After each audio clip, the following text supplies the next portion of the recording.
Pernah tak anda terfikir, kenapa kadang-kadang kita buat sesuatu secara automatik tanpa perlu berfikir? Dan kadang-kadang apabila kita belajar perkara baru, punyalah payah.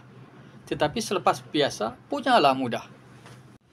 Jom, saya membawa anda menyelami sedikit rahsia di sebalik otak manusia. Satu adalah otak sedar. Otak inilah yang aktif semasa kita fokus, kita tengah belajar dan tengah menyelesaikan masalah matematik. Dan satu lagi, otak suprasedar. Dialah yang bekerja di sebalik tabir secara automatik tanpa perlu kita berfikir. Contohnya apabila kita sedang memandu. Tiba-tiba, sudah sampai. Tanpa kita sedar pun jalan mana yang kita lalu. Nak tahu tak? Sebenarnya 95% aktiviti harian kita dipandu oleh otak suprasedar dan hanya 5% dipandu oleh otak sedar.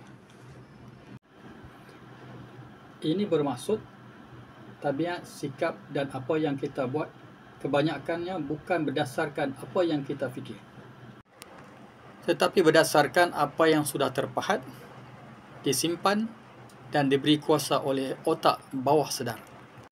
Jadi, kalau nak berubah, nak buang tabiat buruk, nak mencipta tabiat yang baik, nak mencapai matlamat, kita perlu programkan semula otak suprasedar kita.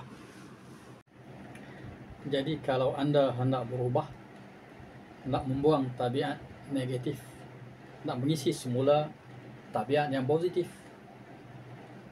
anda perlu programkan semula minda bawah sedar anda. Jangan lupa untuk follow, share dan menekan butang-butang sebelah untuk mendapat tips-tips perubahan diri melalui merubah minda bawah sedar. Terima kasih. Assalamualaikum.